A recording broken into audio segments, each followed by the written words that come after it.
Hello! Today I'm cooking with Anand. We are going to be making something extra special, but we also have some very special guests. We have Kalia! Thomas! Jamie! And Sydney. Sydney is recording it in the background, so Sydney just wave for the camera. Just like a little, like, There you go. There you go. She is going to be videotaping the whole thing, so yes, and we'll see you at the end. Today we are going to be making Mashed potatoes. cranberry sauce and gravy. Pumpkin pie. Yay! We're gonna start off by making the pumpkin pie dough. So, Jamie's gonna help us with this one. Can you add? 1 tablespoon of sugar. Yes. Into here? Yep, into Alright. there. Add 1 tablespoon of sugar into that. Now we're gonna add some salt, about 1/4 teaspoon of salt to that. So now, Jamie, will you take the pastry blender and just kind of, don't just mix it around. Oh, okay. Alright. Yeah, there you go. Yeah. Okay, so now that's mixed around, that's good.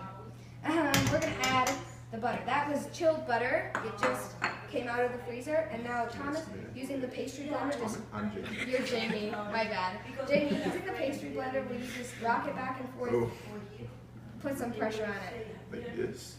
Just squish down and then rock it back and forth. And if you don't have a pastry blender, you can also just use 2 forks, or you could use a food processor. But the good thing about using a pastry blender is it makes sure that you don't, you're doing great.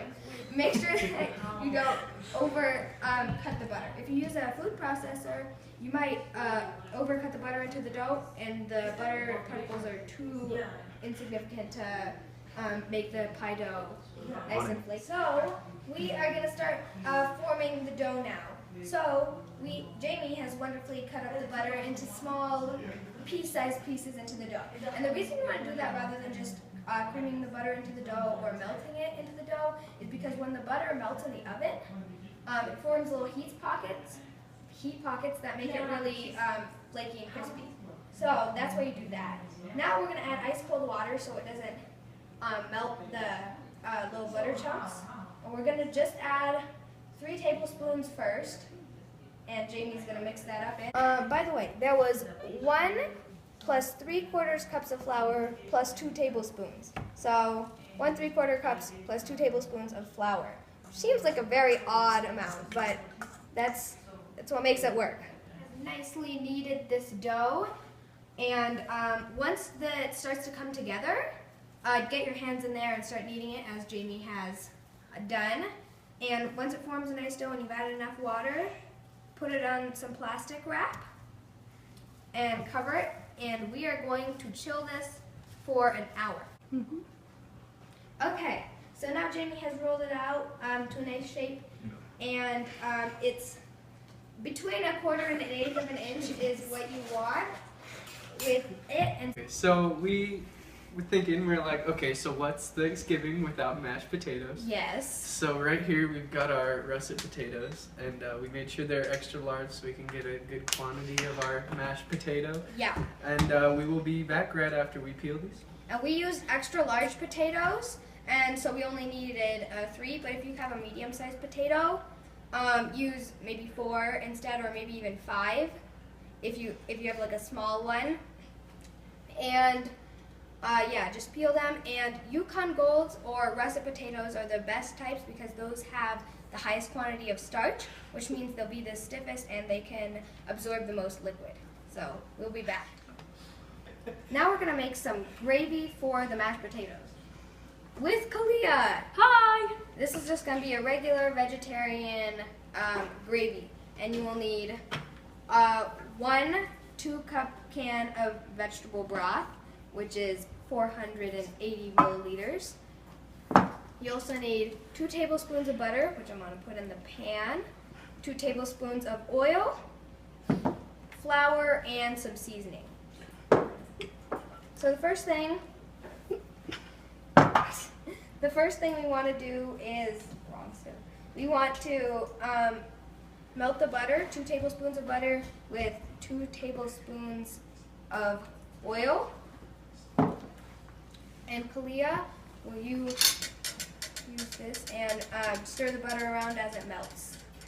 We'll be back once the butter melts into the olive oil. Cup of fat because it has 2 tablespoons of butter and 2 tablespoons of oil, vegetable oil.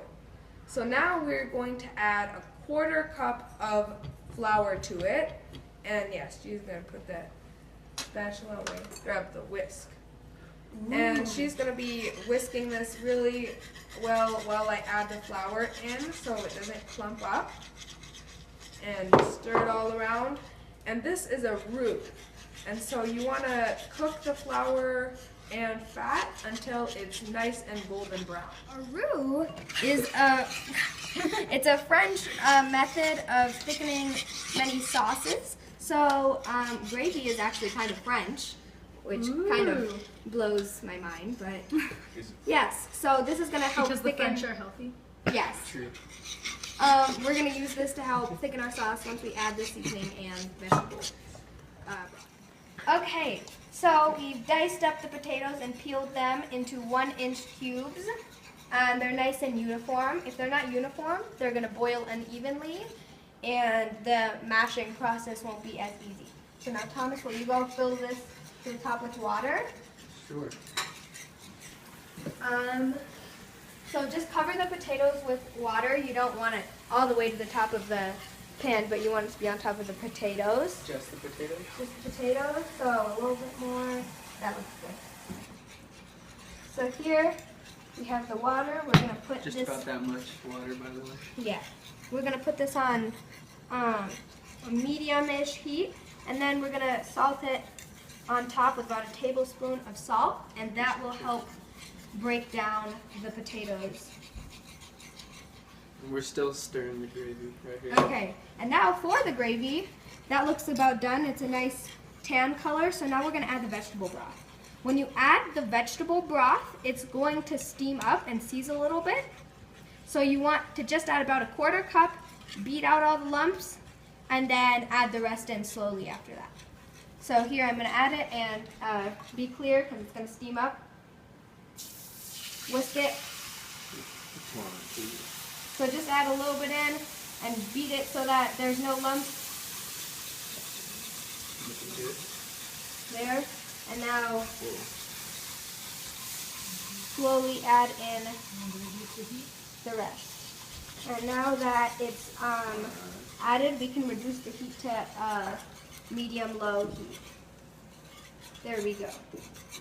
Wow. This is also the point when we want to season it. So we're going to add some salt and some freshly ground pepper. Not the goods. Okay, and there we go. Okay, we pulled these out. These are the pumpkin pie shells. We put these in the oven for about 10 to 15 minutes at 375 degrees. All right. And once you're done doing that, turn the oven down to 350 degrees because once we add the filling in, 350 degrees, it will cook the filling just right. Okay, Thomas? So we're gonna add 2 tablespoons of butter into this pan right here. And along with the butter, we're going to add a cup of milk, which is 240 milliliters. And we are just going to bring this up to a small bubble, like a simmer, before boiling point. And so it's hot when we add it into the potatoes. What's your favorite part of Thanksgiving, Anand? Mashed potatoes. That's what we're doing. Yep. We are going to move on to the pumpkin pie filling. So we have 3/4 of a cup of brown sugar in here. Now we're going to add 14-ounce can of pumpkin puree. Not pumpkin pie filling, pumpkin puree. Why Because don't all you that's show them this yes, label? all that's in it is pumpkin. So that's what we want. So we're going to add this in here. Yeah, it's sticking real good. Okay. There we go. Make sure you get all of it out of there. And we are going to use the immersion blender to puree it Yeah. So how much brown sugar do you with have? the pumpkin puree. And it's 3/4 a cup of brown sugar. All right. And we are going to also add the spices in at this point. So 2 teaspoons of cinnamon, a dash of cloves, and a dash of nutmeg. Back it up. All right. I'm just blending up this food. And Okay. A lot of times it'll get stuck to the side of the thing, so then you just turn it off and release the button, and then take a spatula Alright. and go. Right now, what we're gonna do is put it on medium heat for a while until most of the water has gone away from the pumpkin puree. And now we're gonna add a cup of heavy whipping cream. A cup of heavy whipping cream to the mixture, and we're gonna continue blending it more. So we want to add the heavy cream so it cools the mixture down. So when we add the eggs don't cook. We're gonna add some vanilla to this mixture, about a teaspoon into there, and continue blending. Jamie is going to put them into our other mix, and it's cooled down because of the heavy cream, which was cold, and now put it in there. Am I breaking the little Yep. ladling it up in there? Smooth like butter. Yeah, you know the potatoes are done when you can cut through them easily with a fork or a spoon. Yeah, so and we just pulled one out. Alright. All went well. No burnage. There we go, potatoes. And put back into the pot. And now, Thomas, will you start mashing these potatoes? Here's our signature pro model, good grip smasher. You know how it goes. And it mashes really well. And Why do we mash it in the pot, Anand? the heat continues to dry the potatoes, which again helps with the mashing. And see, they mashed really quick. Yeah, this was nice and easy. Now we're going to add in the butter and milk that we had heated up before. So now we're gonna just dump that in, and it seems like a lot of liquid to go in there, but it will thicken because of the starch in the potatoes. Now put everything in. Yeah. Put it into this oven. Make sure you're extra careful. 350 degree oven, as Jamie just pointed out. And we're gonna put it in there. We're gonna set the timer for 20 minutes.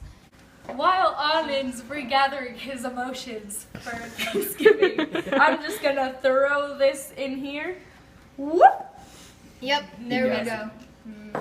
Now, this is a microplaner, Anand gathered his emotions. and now Kalia As is the going pilgrims to gathered. zest the lemon. She's very excited for this. Make sure to take the stickers off. There's kids. a teaspoon of zest, so it'll be the zest of one lemon. The whole A lemon? very important thing, once you've zested a lemon and you've zested the first outer layer, don't go past this layer because it's very bitter. So just go around. So Kalia, you're doing a great job. We just Thank want you, the Anand. goods. We don't want the bad. Okay, that looks like about a teaspoon of zest, so that's good. Okay. Just bang the microplane out. Okay. Looks So good. now, what we're gonna do is we are going to add a 1/4 cup of orange juice. This adds some sweetness, and it also adds a liquid, which helps the cranberry sauce form. By the way, Minute Maid or bust. Yeah. Don't worry about it. Make sure it is a low pulp orange juice, because you don't want little pulpies in your cranberry sauce. Now, Anand, do we have to mix this, or is it Yes, we're gonna use the blue spatula. I'm gonna let you mix that, Still silicone. Still and we are good. gonna add a 1/4 cup of agave for sweetness. Let this bubble and make the cranberries pop so they release their We do that. color and they release their flavor. Do they- If you buy skinned cranberries, it's not going to be as colorful because all of the beautiful red Thanksgiving color comes from the skin. So make sure you get with skins on. A note about the pumpkin pies. If you want to be very fancy with your pumpkin pies, take your leftover dough, roll it out, and you can create a lattice, which is where you just alternate and weave the strips of dough. Pumpkin pies. We didn't put them on this time, but next time you guys should definitely try. They turned out pretty good, so The cranberry sauce is tangy. it is. I agree. My word for it.